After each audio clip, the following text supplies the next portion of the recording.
Hi everyone, welcome to A Godly Home. I'm so excited to make this video. I wanted to make this video for a week now, but I've had several things going on that's prevented me from being able to. So I received this bread pan as a gift in the mail from my subscriber, Becky. And it is a Pullman, Pullman loaf pan. And what it is it will make a loaf of bread, like a standard loaf of bread you'd buy at the store for sandwiches. I did not even know that they had anything like this. She sent me a photo of bread that she had made in hers, and I said, "Where did you get that pan?" And she said, "Don't worry, I have sent you one." And I was like so excited. I was just watching for the mail every day. In fact, I got so excited, I pulled the packaging off before I showed you guys. So I'm going to put a measure on here and get the exact measurements of this in case you guys are looking for one.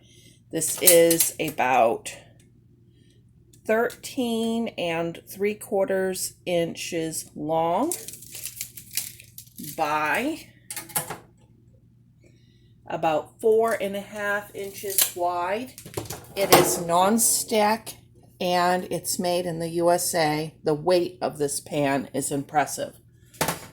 So she mentioned to me that you could make a no-knead bread for this pan. Like there's recipes out there that give you the exact size that you would need for this pan. And I was like, ooh, I've never made a no-knead bread. That's what I want to do. So she told me to look online and find a recipe. So I've looked and watched several videos and read several recipes, and I have found a recipe out of England, and it is the cheapest of the recipes that I found. And of course, with the cost of stuff right now, making bread can save a lot, but we don't want to pick a recipe that uses a lot of expensive ingredients. So this one I think is going to be awesome. So we're going to mix this up. We start with 4 cups of flour.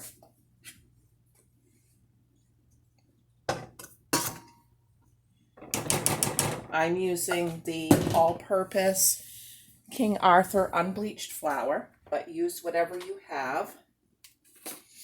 1 teaspoon of salt. 1 teaspoon of yeast.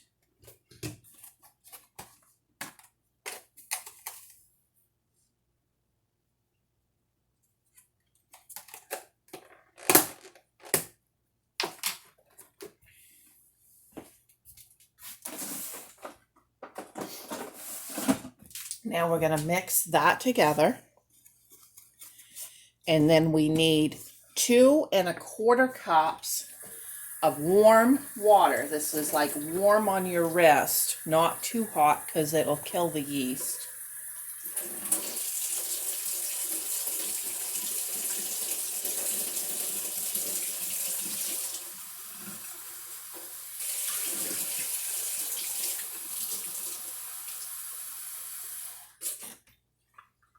Okay, there's 1.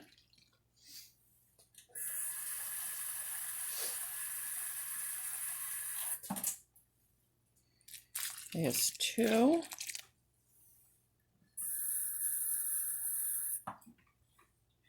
And there's 1/4. We'll go ahead and stir this together.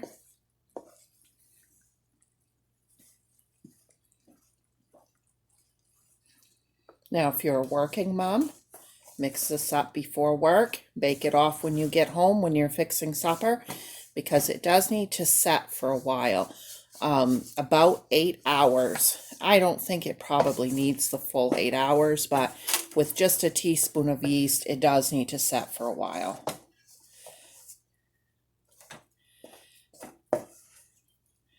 Okay, so that makes kind of a loose ball of dough. It's about what I would think it should look like.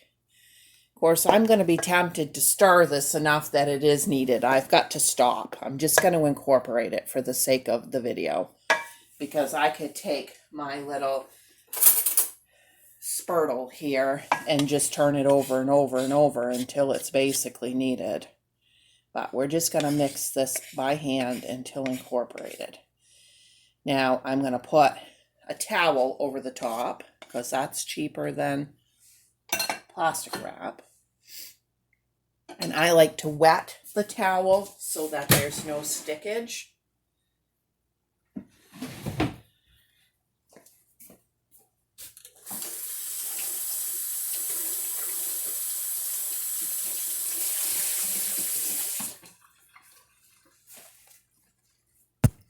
Okay, so it's 10, and I'm going to bake this off after my guys go to work. So,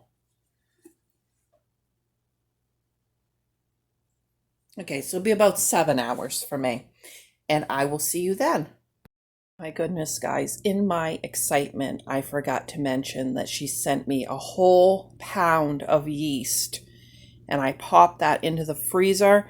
That will keep for a very long time. And what I will do when I open it is I just put it in a Tupperware like this and move it to the refrigerator.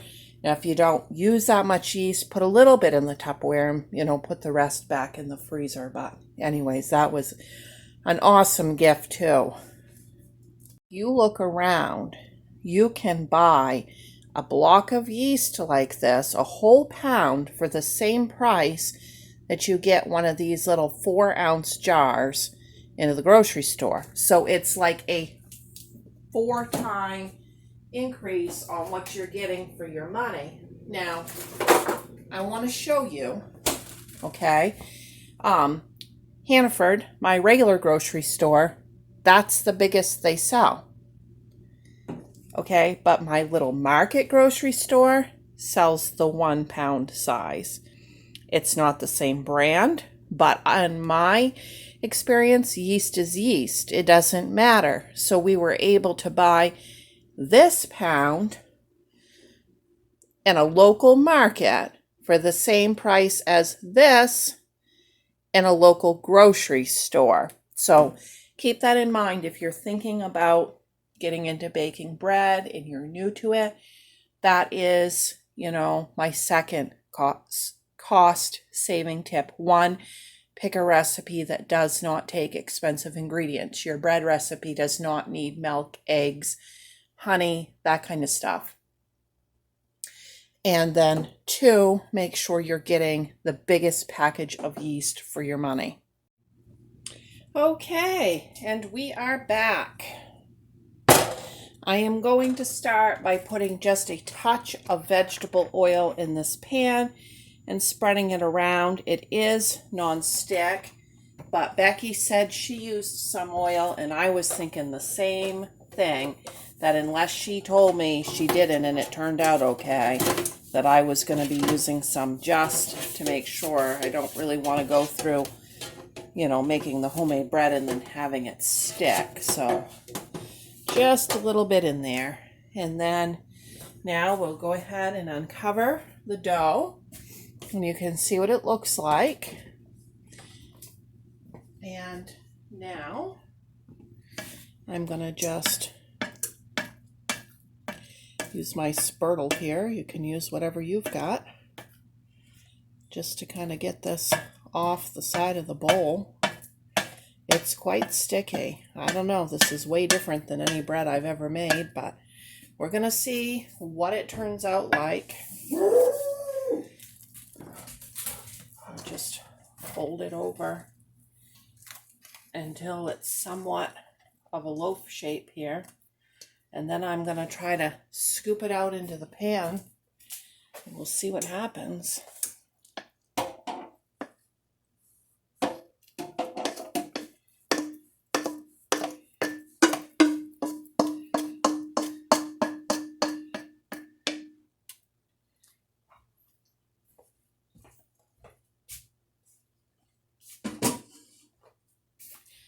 Okay, it's in there.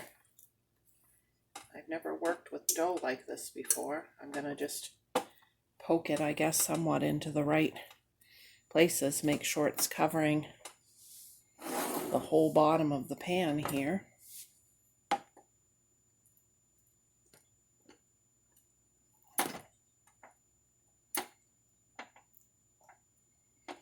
Okay, I have got my oven set to 450 degrees, and I'm going to just throw this towel over this while that oven's coming up to temperature.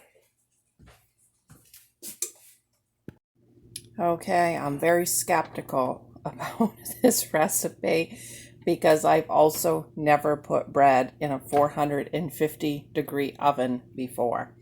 Okay, next I am going to put a piece of aluminum foil over the top. And it is going in the oven for 30 minutes, and I'll see you then. Okay, there it is. I cooked it an extra 10 minutes, so 40 minutes total. It sounds slightly hollow, but it wasn't allowed to really do a lot of browning on the top.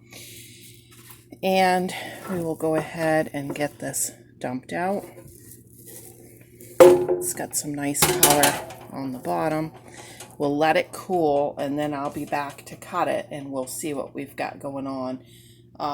I can plainly see already with that recipe, we really need a little bit more dough for that pan to be able to get a higher loaf. I was wanting it a little bit higher, and maybe with being an England recipe, maybe they don't have their bread as high, so that's something that I'll be playing around with. But basically the point of this video was to show you that there is a pan like this, and that there's all kinds of recipes for it and things. And okay guys, let me cut off a piece of this and show you. I just tried a piece, and I have to tell you, even though I was skeptical, this is one of the best breads I have ever had.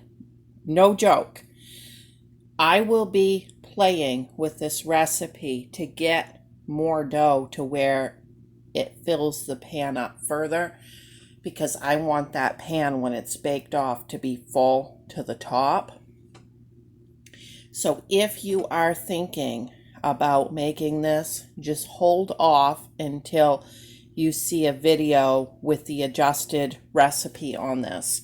I don't normally cook stuff like this that I've never cooked before for you guys, because I like to perfect it like that before I put it out to you guys.